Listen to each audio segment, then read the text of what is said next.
So first of all, we're just circling here, and you can see how this dog gets really frustrated. He's starting to vocalize because he can't ever get to the front of stock.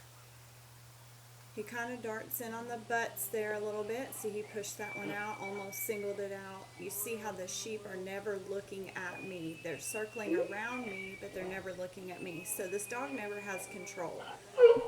I don't consider sheep around me to be under control. I consider the dog to have control of the sheep when they are looking directly at me. So what I'm going to do here is I'm going to try to make my way to the fence. I'm going to ignore the dog. I already know he's going to circle. He's already proven that, so I'm going to ignore the dog, make my way to the fence, and then what I'm going to do when I'm on the fence is I'm going to block the dog from getting to the stock.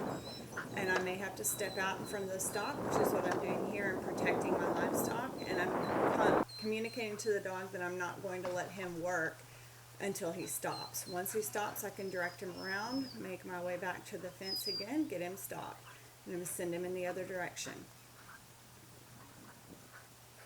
So he's going to go around, I'm off the fence, but then I make my way back to the fence and get the dog stopped using pressure and release. So I release the pressure when he stops, and this is after we've worked a little bit and he's doing really well and I'm able to get off the fence a little bit. I start my circling pattern again, and then I go to push him out and get him stopped. So now I'm not using the fence as a crutch. I'm going to circle here. I see him cutting in, so I'm going to cut at his shoulder, push him out, walk through the sheep, and get him stopped. So I'm blocking the sheep again, just like I would if I used the fence as a crutch. Then I release the pressure when he gives to my pressure. So this is another dog, and this is just showing you that even a dog that works a little bit wider, but doesn't have that intent to get to the front, she's just circling, so she's going to lose a little bit of interest here because she doesn't catch the sheep. So you run the risk of frustrating your dog if you do circles all the time. If your dog is not having success, you run the risk of kind of shutting them down a little bit. So my arrow there was to show you that the sheep are not looking at me, but right there they look at me because I made my way to the fence. So this dog is also a little bit wider, and she actually wants to get to balance.